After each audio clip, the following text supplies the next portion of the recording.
अगर आप भी बंगाल से हैं और इन वीडियोस को देख करके अभी तक आपका खून नहीं खोला तो मेरा यकीन मानिए आप भी उन्हीं जिहादी मानसिकता सोच रखने वाले लोगों में से हैं जो बंगाल को बांग्लादेश बनते देखना चाहते हैं। इलेक्शन तो सभी राज्यों में होता है, चाहे वो बिहार हो, असम हो, गुजरात हो या फिर दिल्ली हो, लेकिन सभी जगह इलेक्शन में आप लोगों को कहीं पर भी दंगा फसाद या फिर वायलेंस देखने को नहीं मिलेगा। लेकिन ये तो बंगाल है, बंगाल में इलेक्शन हो और वायलेंस ना हो ऐसा तो हो ही नहीं सकता। इन्हीं सब चीजों को देखते हुए इलेक्शन कमीशन ने बंगाल में केंद्रीय सुरक्षा बलों की तैनाती कर दी ताकि लोग शांति से अपना वोट डाल सके। लेकिन कुछ लोगों ने तो केंद्रीय सुरक्षा बलों को भी बीजेपी का ही आदमी बता दिया और यहाँ पर उनके साथ कुछ अलग ही तरीके का व्यवहार किया जा रहा है।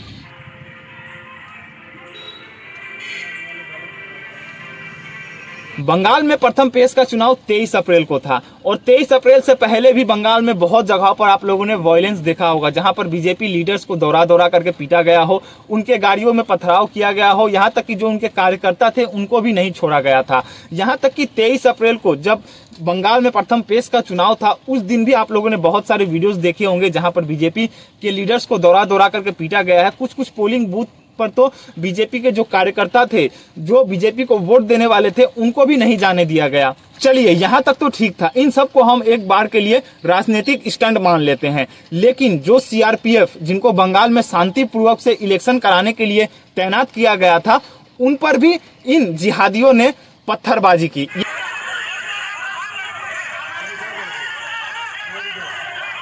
इस वीडियो में तो आप लोगों ने साफ साफ देखा होगा कि किस तरीके से पुलिस और सीआरपीएफ के जवान और जो भी आर्मी के बटालियंस थे उनके ऊपर पथराव किया गया था। इसी बीच एक आर्मी के जवान को यहाँ पर पत्थर लगती है और उसका यहाँ पर पूरे तरीके से समझो तो भाई ब्लड दिख रहा था। मैं वो वीडियो नहीं चला सकता क्योंकि हो सकता है ये यूट्यूब कम्युनिटी गाइडलाइंस के खिलाफ हो, लेकिन आप लोगों ने वीडियो जरूर देखा होगा अगर आप लोग बंगाल से हैं तो।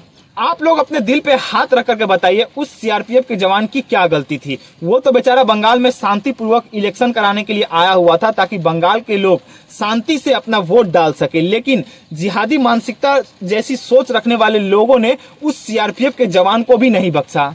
जो सीआरपीएफ के जवान और आर्मी के जवान अपनी जान की परवाह किए बगैर बॉर्डर पर खड़े रहते हैं, अपने परिवार को त्याग करके दिन रात बॉर्डर पर देश की रक्षा करते हैं, और जब वो दिन रात जागते हैं तभी हम रात में अपने परिवार के साथ चैन की नींद सो पाते हैं। उन सीआरपीएफ के जवान को भी बंगाल में नहीं छोड़ा गया। अगर बात सिर्फ और सिर्फ बंगाल में राजनीतिक नेताओं और उनके कार्यकर्ताओं की होती तो शायद मैं ये वीडियो नहीं बनाता, लेकिन यहाँ पर बात हमारे देश के जवान की है जो अपनी जान की परवाह किए बगैर हम लोगों की रक्षा करता है। आज बात उस पर आ चुकी है और जो सीआरपीएफ के जवान अपनी जान की परवाह किए बगैर हम लोगों की रक्षा बॉर्डर पर खड़े होकर के करते हैं, आज उसी जवान को उसके ही देश में आतंकवादी जैसा उसके साथ व्यवहार किया जा रहा है। और ये पहली ऐसी घटना नहीं है जहां पर सीआरपीएफ के जवान पर हमला किया गया हो। इससे पहले भी बंगाल चुनाव के दौरान आप लोगों ने बहुत सारी वीडियोस देखी होगी जहां पर आर्मी के जवान की गाड़ियों को रोका गया होगा और उन पे पथराव किया गया होगा। अब आप ही सोच करके देखिए, जिस राज्य में आर्मी के जवान सुरक्षित नहीं है वहां के सीधे साधी जनता कैसे सेफ रह सकती है। और अगर आपका भी मन बांग्लादेश घूमने का कर रहा है, अगर आप देखना चाहते हैं कि बांग्लादेश में लोग कैसे रहते हैं, तो इन दिनों बंगाल में चुनाव चल रहा है। स्वागत है आपका। आइए, बिना वीजा और बिना पासपोर्ट के बंगाल में आप लोगों को बांग्लादेश जैसा माहौल देखने को मिलेगा। लेकिन ये सब कुछ देख करके भी कुछ लोग खामोश बैठे हैं। इन सब चीजों से उन्हें कुछ फर्क ही नहीं पड़ता। उन्हें तो फर्क पड़ता है सिर्फ और सिर्फ अपने वोटरों से, उन्हें फर्क पड़ता है सिर्फ और सिर्फ बंगाल में जीत से। 29 तारीख को बंगाल में सेकेंड फेज का चुनाव होने वाला है और 4 तारीख को रिजल्ट आने वाला है। सरकार चाहे किसी की भी बने उससे कोई फर्क नहीं पड़ता, लेकिन अगर बंगाल में दोबारा से टीएमसी पार्टी आई तो इन 5 सालों में बंगाल को बांग्लादेश बनाने में ये पार्टी कोई भी कसर नहीं छोड़ेगी। अब तक बंगाल में हिंदुओं के साथ जो भी अत्याचार होता आ रहा है वो तो सिर्फ और सिर्फ समझो तो एक नमूना था। पूरी पिक्चर इन 5 सालों में आप लोगों को देखने को मिल जाएगी। तो सेकेंड फेज के चुनाव में वोट डालने से पहले एक बार जरूर सोचना।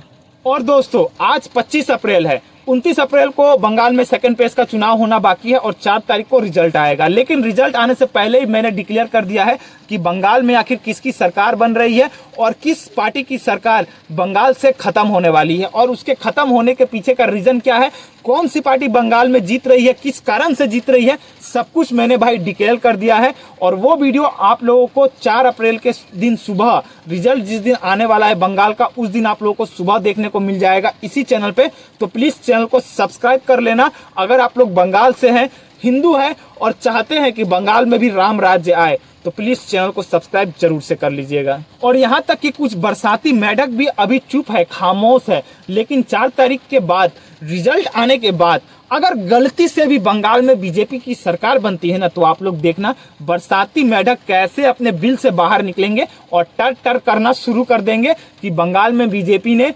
गलत तरीके से बंगाल को जीता है और ईवीएम में घोटाला करके जीता है। अभी देख लेना, अभी सब लोग खामोश है, बंगाल में क्या चल रहा है इससे किसी को कुछ फर्क नहीं पड़ रहा है। लेकिन जैसे ही बंगाल में बीजेपी की सरकार बनेगी, कुछ बरसाती मेढक कुत्ते की तरह भौंकना शुरू कर देंगे, हमेशा की तरह।